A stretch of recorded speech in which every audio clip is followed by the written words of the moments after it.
Baik, selamat siang buat kita semua. Kita selamat ketemu kembali di kelas perpajakan PPH Badan. Nah, kita akan mempelajari tentang akuntansi perpajakan. Nah, tapi tidak serta-merta karena ini kan kelas gabungan, maka kita bicara tentang kalau akuntansi gabungan itu terdiri dari biaya apa aja yang dicatat sebagai biaya PPH badan.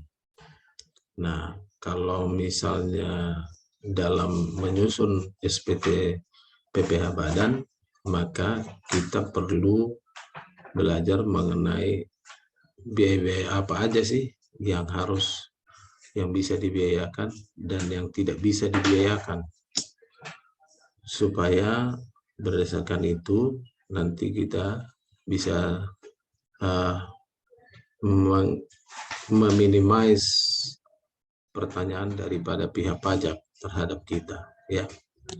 Nah, kemudian ada beberapa yang harus kita tahu juga. Sebenarnya ini kan khusus untuk akuntansi, tapi karena kita masuk kepada ranah perpajakan, jadi kita belajar juga tentang akuntansinya, mengenai pencatatannya, ya.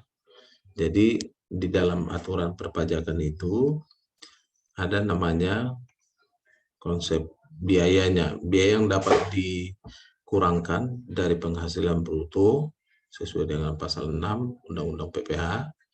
Kemudian biaya yang tidak dapat dikurangkan dari penghasilan bruto, non-deductible expense sesuai dengan pasal 9 Undang-Undang PPH.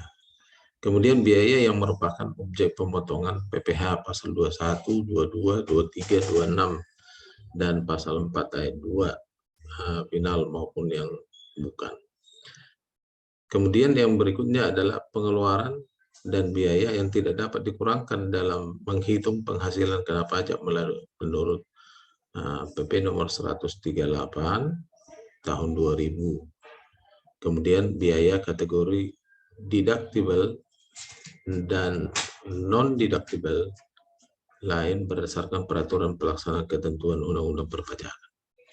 Ini konsep biayanya. Nah, nanti berdasarkan akuntansi, nah itu harus dicatatkan beban ini. Nah, kemudian ada nanti koreksi fiskal terhadap atas biaya-biaya yang tidak dapat dibiayakan. Nah, nanti kita akan lihat di sini, biaya yang dapat dikurangkan adalah biaya untuk mendapatkan, menagih, memelihara penghasilan. Nah, yang merupakan objek PPH non-final, termasuk biaya pembelian bahan, biaya berkenaan dengan pekerjaan atau jasa, termasuk upah, gaji, honorarium, bonus, gratifikasi, dan tunjangan yang diberikan dalam bentuk uang, bunga, sewa, royalti, biaya perjalanan, biaya penolong, limbah, dan premi asuransi. Biaya harus valid, reliable, dan wajar.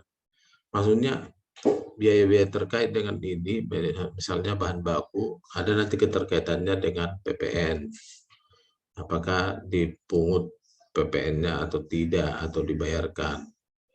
Biaya dengan berkenaan dengan pekerjaan, kalau dia mengerjakan, ada enggak jasa atau PPH yang harus dipungut. Nah, misalnya kalau pekerjaan, PPH berapa? PPH pasal 21 kah? PPH pasal 23 kah? Atau pasal 4 ayat 2 kah? Yang final. Nah, itu nanti kalau misalnya upah, gaji, honorarium, bonus itu terkait pada pasal 21 sama 26 atau 23, nanti royalti ada seperti itu. Jadi biaya-biaya ini kalau kita masukkan di dalam laporan keuangan, maka kita wajib melihat kira-kira dipotput enggak itu pajaknya, ada enggak potong dan pungut. Itu namanya output. Kemudian penyusutan dan amortisasi. Metode penyusunan yang harus sesuai dengan pasal 11 dan 11A Undang-Undang Pajak. Nah, ini nanti kita harus apa? Ini satu lagi, iuran kepada dana pensiun yang pendiriannya telah disahkan oleh Menteri Keuangan. Dan berikutnya, ya, kerugian karena penjualan atau pengalihan harta, kerugian dari selisih kurs mata uang asing. Jadi ini juga harus membukukan transaksi tersebut dengan kurs tetap. Maka realisasi pembayarannya, pada saat terjadinya realisasi pembayarannya. Apabila WP membukukan transaksi yang bersangkutan dengan kurs tengah BI, maka selisih kurs diakui pada akhir tahun. Ya, jadi nanti ini kita bicara mengenai pengakuan biayanya, kemudian pengakuan pendapatan dari selisih kurs, laba atau rugi, ya kan? Laba atau rugi. Jadi nanti di offset dia.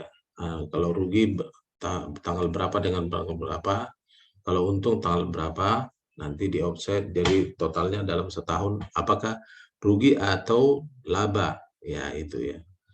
Nah, itu harus dicatat ya. Kemudian biaya yang dapat dikurangkan, biaya litbang perusahaan. Nah, ini kalau penelitian dibuat oleh perusahaan untuk terutama kepada perusahaan-perusahaan yang terkait dengan limbah, terkait dengan laboratorium, atau terkait dengan obat-obatan, ya, perusahaan-perusahaan obat-obatan. Kemudian biaya beasiswa, magang, dan pelatihan. Ini harus dicatat sedemikian rupa sesuai dengan standar akuntansi yang berlaku dan ya sesuai dengan aturan perpajakan. Jadi bukan hanya dicatat aja, tapi harus memang sesuai standarnya. Nah, ada sumbangan tertentu yang dapat diakui ya oleh dalam perusahaan. Biaya yang dapat dikurangkan kembali yang selanjutnya, penggantian atau imbalan yang sehubungan dengan pekerjaan, jasa yang diberikan dalam bentuk natura dan kenikmatan tertentu, yaitu penyediaan makanan, minuman bagi seluruh pegawai. Ya, penggantian atau imbalan dalam bentuk natura yang diserahkan langsung kepada yang terkait, ya. Kemudian harta hibahan dengan syarat tertentu, ada ininya ya. Kemudian zakat atas penghasilan. Nah, ini mungkin untuk orang pribadi ya. Kemudian biaya pulsa, handphone, dan perbaikannya sebesar 50% non-deductible bagi para manajemen atau orang yang merupakan ya manajemen ya 50%, misalnya direktur, manajer yang diberikan pulsa, dia hanya bisa dibebankan 50%. Biaya pemeliharaan dan perbaikan rutin kendaraan sedan dan sejenisnya sebesar 50% deductible. Nah, sekarang kan ini mobil-mobil itu sekarang lebih kepada SUP ya kan, ya apa namanya, ya minibus, lebih apa namanya, di undang-undang pajak disebutkan minibus.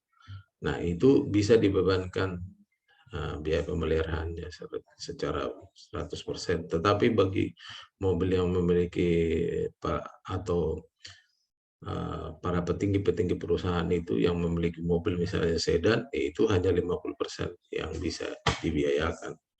Ya, misalkan ininya. Kemudian biaya yang dapat dikurangkan kembali adalah nomor 15, piutang yang nyata-nyatanya tidak dapat ditagih dengan syarat telah dibebankan sebagai biaya dalam laporan laba rugi komersil.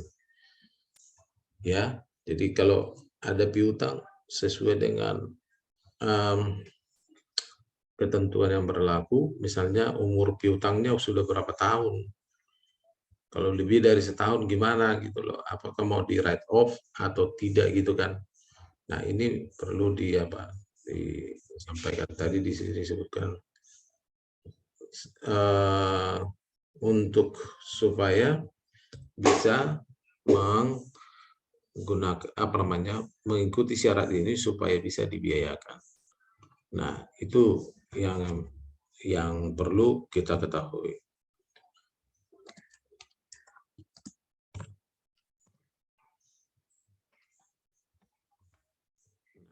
Oke.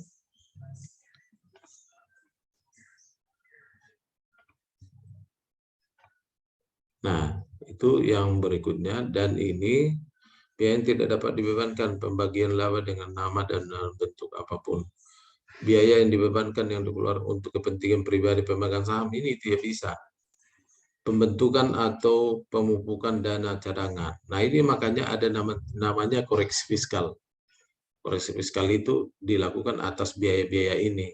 Artinya, kalau ini kita sudah biayakan di laporan komersil, maka kita harus kurangkan ini atau menjadi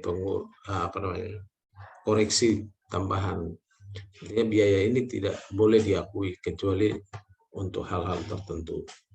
Ya, nah biaya yang tidak dapat dibebankan. Nah ini juga. Nah, jadi biaya yang tidak dapat dibebankan menurut pasal 10 sesuai dengan selisih lebih penilaian harga pokok penjualan yang menggunakan metode LIFO. Nah, ini kepada persediaan ya. Kemudian berbasis pada pasal 11 jumlah melebihi biaya penyusutan. Jadi biaya penyusutan itu kita standarisasikan. Kalau di pajak itu kalau mobil ya misalnya 5 tahun, ya udah 5 tahun. Kadang-kadang kalau pengusaha itu minta supaya diperpanjang gitu kan. Artinya dibuat menjadi 8 tahun mobilnya, bisa juga. Tapi secara pajak yang diakui hanya 5 tahun. Jadi nanti penyusutannya hanya sampai 5 tahun. 5 tahun ya udah, nggak ada lagi. Jadi nilai bukunya sudah dianggap menjadi 0. Jadi tidak ada lagi penyusutan untuk berikutnya. Maka biaya penyusutan itu harus ditetapkan sesuai dengan undang-undang. Jadi biaya yang dapat dibebankan itu terkait dengan PP nomor 138 tahun 2000 ya. Itu pajak masuk yang tidak dapat dikreditkan sebagaimana maksud dari pasal 9 dan undang-undang PPN sepanjang tidak dapat dibuktikan benar atau telah dibayar. Nah, ini keterkaitannya ya. Jadi kalau biaya-biaya yang dapat untuk menagih kalau memang tidak sesuai dengan biayanya ya mungkin tidak akan dibebankan gitu. Jadi inilah yang harus dicatat oleh para akuntansinya ya supaya ya meminimais supaya sesuai aturan. Karena nanti kalau misalnya kita anggap biaya lalu kita hitung biaya-biaya ini oke dibiayakan semua lalu kurang penghasilannya jadi lebih kecil.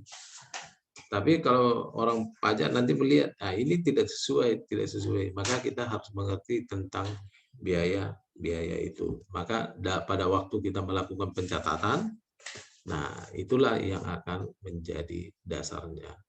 Jadi coba nanti diperhatikan apakah biaya-biaya terkait itu sesuai dengan undang-undang atau tidak, ya. Karena kalau nggak sesuai, maka pencatatannya akan dianulir sebagian biayanya. Nah, itulah yang disebut dengan koreksi fiskal.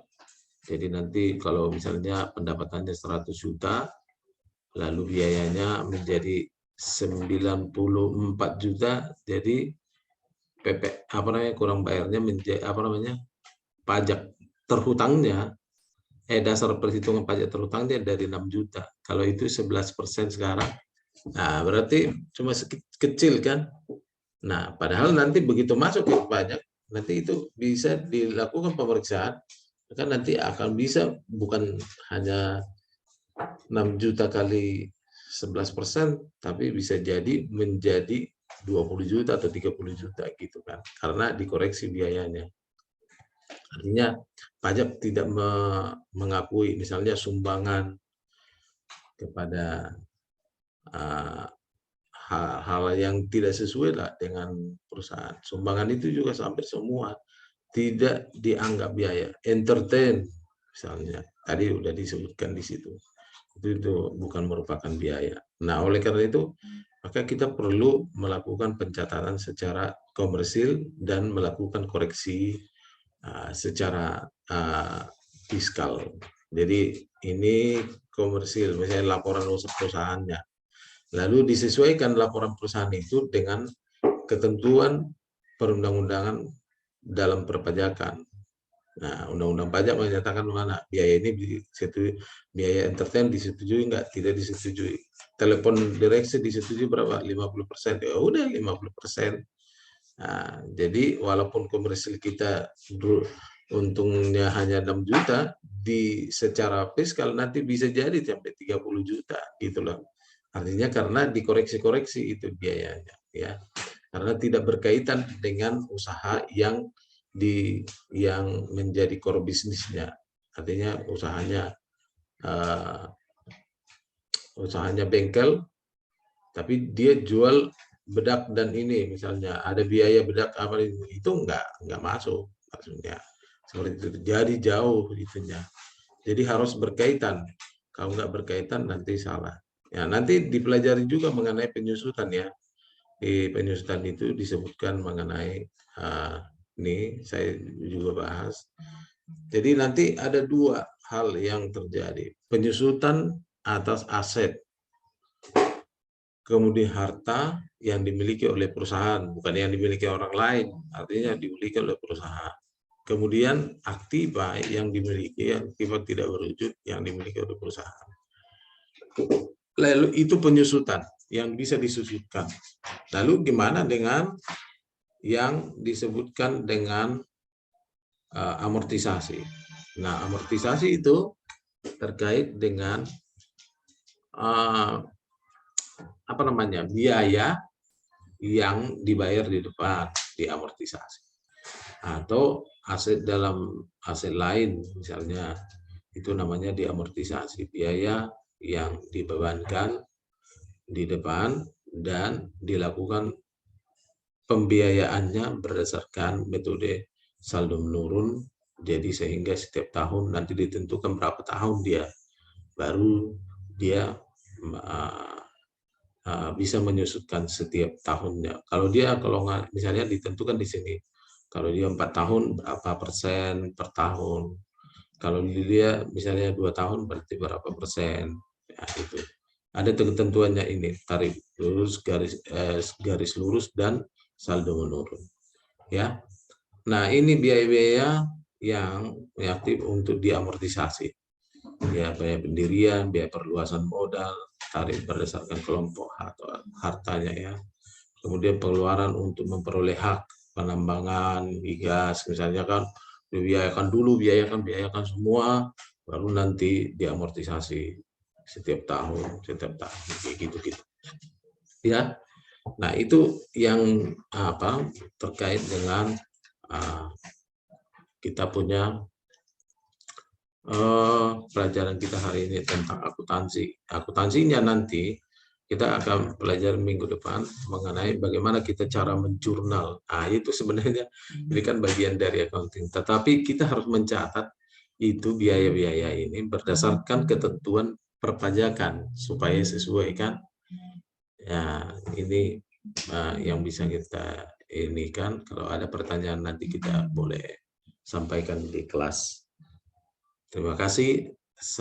Selamat siang untuk kita semuanya.